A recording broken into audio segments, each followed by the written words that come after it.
কিরে পিচ্ছি, লাউ ভালো হবে? ভাইয়া লাউটা অনেক ভালো হবে, লাউটা আমাদের গাছের। আচ্ছা, তোর এই লাউর দাম কত বল? ভাইয়া বেচি তো 50 টাকা করে, আপনি আমাকে 40 টাকা দিয়েন। ভাই লাউটা একটু দেখি। লাউটা দেখে মনে হচ্ছে অনেক কচি, পাঙ্গাস মাছ দিয়ে রান্না করলে সেই মজা হবে। এই পিচ্ছি, তোর এই লাউ কত? ভাইয়া লাউ তো বেশি 50 টাকা করে, কিন্তু এই লাউটা তো এই ভাইয়াটার কাছে বিক্রি করে দিছি। এই শোন, লাউটা না আমার অনেক পছন্দ হয়েছে, আর উনি তোকে 40 টাকা দিবেন না, আমি তোকে 100 টাকা দেবো। এর চেয়ে ভালো লাউটা তুই আমাকে দে। আরে ভাই, আপনি কি সব কথা বলতেছেন? এই লাউ টাকা আমি নিছি, আর আপনি কোথা থেকে আইসা আবার টাকার গরম দেখাইতেছেন? আমার কাছে কি টাকা নাই? দেন লাউ দেন। ওই পিচ্ছি শোন, এই লাউয়ের দাম আমি তোকে 500 টাকা দিব, তারপরে এই লাউ আমি নিব। টাকার গরম দেখাইতেছেন না? এই মিয়া, টাকার গরম দেখা দিচ্ছি মানে? আমার যে কত টাকা আছে সেটা আপনার ধারণার বাহিরে। যত টাকাই লাগুক এই লাউ আমি নেব। দেন মিয়া, লাউ দেন। এই পিচ্ছি, এই লাউয়ের দাম 2000 টাকা দেবো, তারপরেও এই লাউ আমি নেব। এই নে 2000 টাকা, এই লাউ এখন আমি নেব। এই নে টাকা নে। ওই পিচ্ছি শোন, আমাকে বাসার থেকে লাউ নিতে বলছে, আর এই লাউর দাম যত টাকাই হোক না কেন, এই লাউ আমি নিব মানে আমি নিব। দেন মিয়া, লাউ দেন। আমার সাথে টাকার গরম দেখায়? হ্যাঁ, আমার যে কত টাকা আছে সেটা কি ওর ধারণা আছে? এই লাউর দাম 5000 টাকা দিলাম, তারপরে এই লাউ আমি নিব। কি ব্যাপার, কিছুই তো বুঝলাম না। আমার লাউয়ের দাম 50 টাকা, কিন্তু ওনারা দিতেছে 5000 টাকা, কারণটা কি? এই মিয়া, আপনি আমার সাথে টাকার বাহাদুরি দেখাতেছেন? আপনি এই লাউ 5000 টাকা দিলে আমি 10,000 টাকা দেবো। দেন মিয়া, লাউ দেন।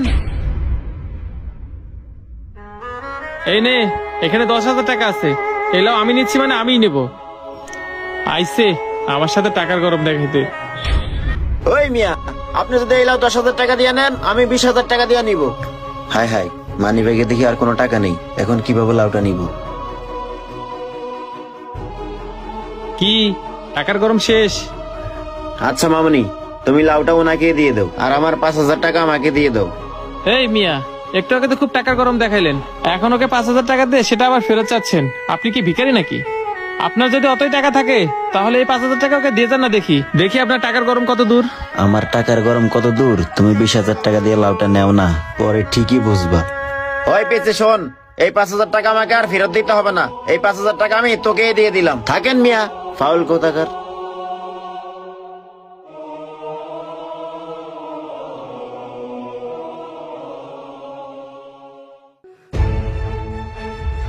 বন্ধু নে, কলা খা।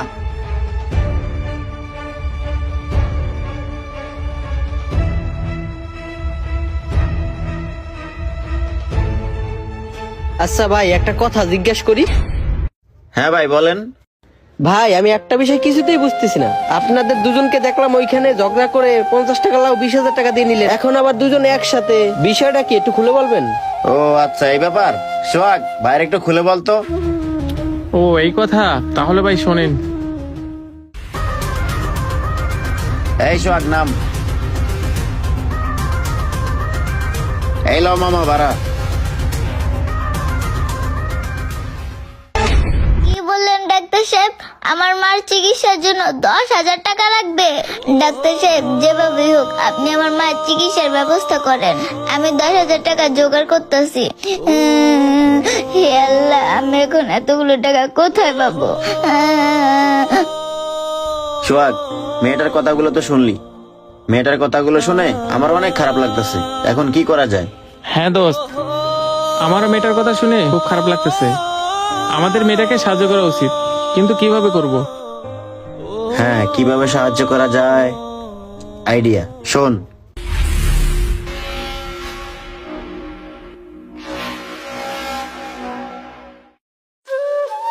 এবার বুঝতে পারছেন ভাই? হ্যাঁ ভাই, বুঝতে পেরেছি।